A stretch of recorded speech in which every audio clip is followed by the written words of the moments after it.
नमस्कार, आप देख रहे हैं आपका अपना चैनल हिंदी खबर। मैं हूं आपके साथ सुनील सिंह पौरुष, लेकर हाजिर हूं आपका खास कार्यक्रम जो कहूंगा सच कहूंगा। तेहरान से उठी चिंगारी और उत्तर प्रदेश में बवाल। ईरान के supreme leader ayatollah Ali Khamenei के खात्मे के बाद क्या सुलग उठा है हिंदुस्तान। लखनऊ से लेकर संभल तक सड़कों पर उतर रहे हैं प्रदर्शनकारी, और लेकिन गंभीर सवाल भी उठ रहे हैं। गौरव मिश्रा, आज हमने देखा, हालांकि समाजवादी पार्टी कह रही है कि तुरंत सरकार को एक्शन लेना चाहिए अगर इन्होंने कहीं उपद्रव किया हो तो। बोले ये तो अभिव्यक्ति की आज़ादी है, कोई कुछ भी कहे, लेकिन ये तस्वीर को आपकी पार्टी, आप लोग किस तरह से देख रहे हैं? सुनील जी, आज का ये विषय बहुत महत्वपूर्ण है और देशवासियों का बहुत कंसर्न है इस विषय पर। और मुझे लगता है कि सार्थक चर्चा होनी चाहिए।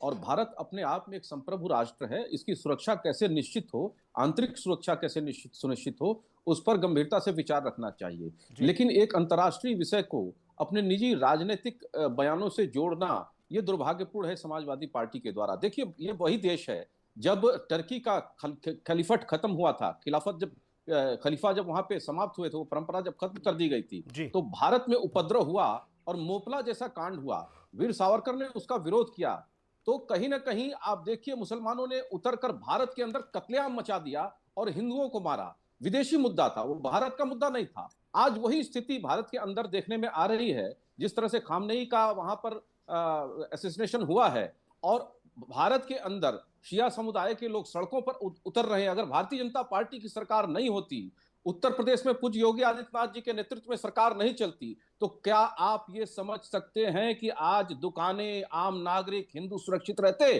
कदापि नहीं रहते। क्योंकि अभी पूज्य गुरुदेव ने यहाँ पर, हिंदू धर्मगुरु बैठे हैं यहाँ इस पैनल में, और उन्होंने कहा, बाबा साहब भीमराव अंबेडकर का उन्होंने साइटेशन दिया। उन्होंने कहा कि वो इस देश के प्रति लॉयल नहीं हो सकते। मुझे लगता है पूर्ण रूप से सत्य नहीं है, आंशिक रूप से जरूर ये सत्य हो सकता है, लेकिन बहुतायत में जो लोग सड़क पर उतर रहे हैं और इस तरीके से एक विदेश के मुद्दे को, विदेशी मुद्दे को भावनात्मक सेंटिमेंट के साथ जोड़ करके भारत के अंदर एक ऐसा वातावरण करना और एक उपद्रव का माहौल, एक लॉ एंड ऑर्डर की सिचुएशन को खराब करने जैसी स्थिति पैदा कर देना, ये ठीक नहीं है। लेकिन एक बात मैं पूरे भरोसे के साथ कह सकता हूं कि भारत के अंदर अगर एक पत्थर भी चला तो उसका माकूल जवाब ऐसे लोगों को मिलेगा और कानून के दायरे में उसको दंड भी मिलेगा। इसके लिए निश्चिंत रहें, क्योंकि अब माहौल बदल रहा है। देखिए, जो जैसा बोएगा वैसा पाएगा। खामनेई का जो इतिहास है और जिस तरह से आतंकवाद के साथ इस वर्ग का जुड़ाव रहा है, आज देखने को मिल रहा है। जब 1300 लोगों को बेरहमी से इस्राएल के अंदर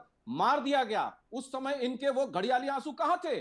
उस समय क्यों नहीं ये रो रहे थे? क्यों नहीं मजम्मत किया उस घटना का इन लोगों ने आज तक? लेकिन उस समय तो उन आतंकियों के साथ ये खड़े दिखाई दे रहे थे। तो ऐसे कैसे मान लिया जाए कि इनका मन परिवर्तन हो गया है, मस्तिष्क परिवर्तन हो गया है? ठीक है, आर्टिकल 19 हमारे यहां ये छूट देता है कि आप लोकतांत्रिक तरीके से किसी भी विषय पर, चाहे वो राष्ट्रीय हो, अंतर्राष्ट्रीय हो, आप अपनी बात रख सकते हैं। लेकिन इसका मतलब ये नहीं कि भारत की आंतरिक सुरक्षा को आप चुनौती दें।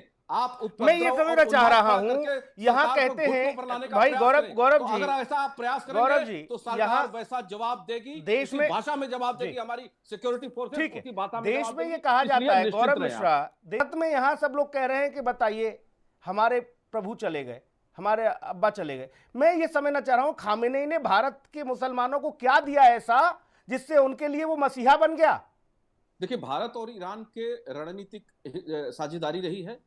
चाहबार पोर्ट ईरान ने दिया भारत को, और भारत उसका आज रखरखाव कर रहा है। भारत के ईरान के साथ रिश्ते रहे हैं, लेकिन साथ ही साथ मैं ये भी कहना चाहूंगा कि सिंदूर ऑपरेशन चल रहा था, ईरान वहीं पर पाकिस्तान के साथ खड़ा दिखाई दे रहा था। मुझे ये कहने में कोई गुरेज नहीं है कि ये दो देशों का मामला है। इसको बिल्कुल इस तरीके से, इस नजरिए से नहीं देखना चाहिए। ये सड़कों पर उतरने वाले जो कह रहे हैं कि वो मेरे अब्बा थे, मेरे अल्लाह थे, तो ये वो औरंगजेब की औलादे हैं जिन्होंने दारा शिकोह का वध किया था, जिन्होंने दारा शिकोह के उसके सगे बड़े भाई को मरवाने में वही विचारधारा जो है अब तक चली आ रही है। और इस विचारधारा का समूल नाश ही मानवता की रक्षा है। इस विचारधारा ने निरपराध निर्दोष लोगों का खात्मा किया है इस धरती पर, आतंकवाद की खेती फैलाया है। अमेरिका का अपना पक्ष हो सकता है, अमेरिका के प्रति अपने नजरिए हो सकते हैं, मैं उससे इत्तेफाक नहीं रखता, लेकिन आज जो भारत के अंदर ये किया जा रहा है, यह संदेश गलत है।